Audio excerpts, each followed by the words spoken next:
Hi everyone, Radhe Radhe. Today we're going to be doing chapter 12, verse 5 in this video, and I'm using this new tool called OBS. I'm trying this background image thing. It's messy, as you can see. It's cutting off pieces of me and it's adding too much in front of my head on top of my head. So yeah, I don't know whether I'll keep this or keep the plain old boring background, but without this messiness. I don't know which is better for now. I'm gonna try this one and see how I feel about it. I do really love the background. I created the image using AI, so it's I love this technology. Goodness. Okay, yeah. So let's do the prayer. Om Namo Bhagavate Vasudevaya in a little prayer, and then we'll sing the verse together. Om Namo Bhagavate Vasudevaya. Om Namo Bhagavate Vasudevaya. Om Namo Bhagavate Vasudevaya. Thank you, Krishna, for giving us access to these words of yours in this verse that we're going to be reading today. Thank you for giving us such easy access to it. These beautiful words that have come from your mouth. I mean, I don't know directly or not. Vedyas might have converted them to poetry form.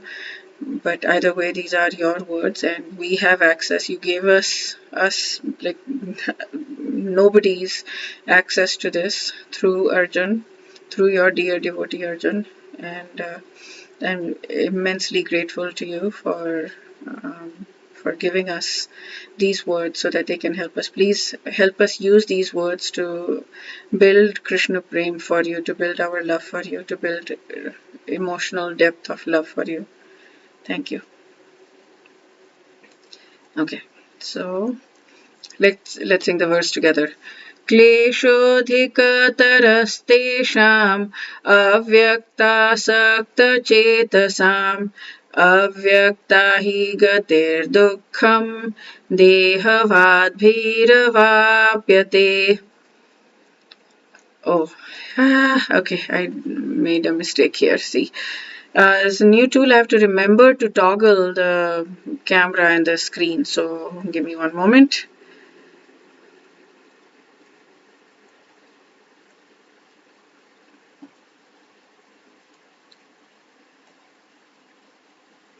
Okay, I'll sing it once more. Sorry about that. I'll get used to it. क्लेशोऽधिकतरस्तेषाम् अव्यक्तासक्तचेतसाम् अव्यक्ता हि गतिर्दुःखम् देहवाद्भिरवाप्यते. I hope it's showing. Yeah. Okay, so for those whose minds are attached to the unmanifested, the impersonal feature of the Supreme, advancement is very troublesome. To make progress in that discipline is always difficult for those who are embodied. Okay, the commentaries of both of these are amazing, both of them, and so I'm going to be reading from them. So he talks about bhakti yoga and he talks about deity worship, and the example that he gives for deity worship is if you have mailboxes that are actually connected with the post office, then if you put a mail in the mailbox, it will get to the other person. But if you take a similar mailbox and you put it elsewhere and the post office doesn't know about it or isn't it's not connected to the post office, then your mail is not going to get there. It's the same thing as deity worship, that if it's a bona fide deity that has gone through, Pran Pratishtha, then the Lord will accept the service of the devotee just to make it convenient for the man in conditioned life. So that's one aspect which is really good to know. I love this example. And yeah, so then he says here, I'm going to go down and then back up. The long So, therefore, an embodied soul is always in difficulty with the unmanifest, both at the time of practice and at the time of realization. Why at the time of practice? Because they have to learn, they have to understand the unmanifested representation through learning, such as the Upanishads. They have to learn the language, understand the non perceptual feelings, realize all these processes. It's not easy for a common man. It's a very, very difficult thing because you have to really go through an intense amount of learning. A person in Krishna consciousness engaged in devotional service simply by guidance of a bona fide spiritual master, simply by offering, many different ways of bhakti, but offering obeisances to the deity, hearing glories of the Lord, chanting, eating prasadam, can attain God very easily. So that the practice of it is much harder because you have to do an immense amount of learning. But in bhakti, it's not easy to continuously, non-stop, nirantar think about God and only worship God and not give up all of your desires, obliterate your false ego, obliterate your desires, and be completely, fully involved in Krishna Prema and Krishna Bhakti. It's not easy in that way. I'm not saying it's easy, but it's much simpler. The process is simpler. You don't have to be intelligent. You don't have to be a man, because for Gyan Yogi, only a sannyasi can become a Gyan Yogi. So you don't have to be a man. You don't have to take sannyas. You don't have to leave the world. Like, it's so much easier. You can live in your life. This is what Hari Parshad Prabhu had said last week. So I'm just kind of repeating that. But yeah, you don't have to do any of that hard work. You can just simply, it's simple. As long as you're a human being, you can do bhakti. And then once you can do bhakti, then you just go on that path. And it's a very simple path. You know exactly what to do. It's just not easy to achieve the results because it's intense. Attaining God isn't cheap. Attaining Krishna isn't cheap. But yes, the qualifications to enter it and to do the work is not difficult. It's it's simple. It's not easy. And then so the next part is even at the time of realization. So when you want to be realized, you will accomplish the realization of the eternal and knowledgeable aspects of the original nature, but the blissful portion is not realized. By the grace of some devotee, a highly learned process of Jnana Yoga may come to the point of Bhakti Yoga, where you can express and understand the blissful portion of you, not just the peace. Jnana Yoga, Brahman impersonal path is only peace. You don't feel joy, you don't feel love, you don't feel any emotions, you just feel nothingness. It's called voidism. That is coming next. So that's what he says here, and then what he says here is also absolutely incredible. Let's see, make sure that, yes, okay. So yeah, Krishna again reiterates his preference for the worship of the personal form. It's an exceedingly challenging path to go to the impersonal Brahman. Why? Now, there are two reasons that he gives. One of them is we are used to interacting with forms in endless lifetimes. So if we want to love God, if our mind has a wonderful enchanting form to meditate upon, it's easy to focus on it and easy to increase the attachment. However, in the case of formless, intellect cannot conceive of it. Therefore, they have no tangible object to relate to it. That's why it's difficult. The second part is, I love this so much. So there is a Markat Kishore Nyay, logic of the baby, monkey and baby, and then there's a Marjar Kishore Nyay, which is logic of the baby kitten.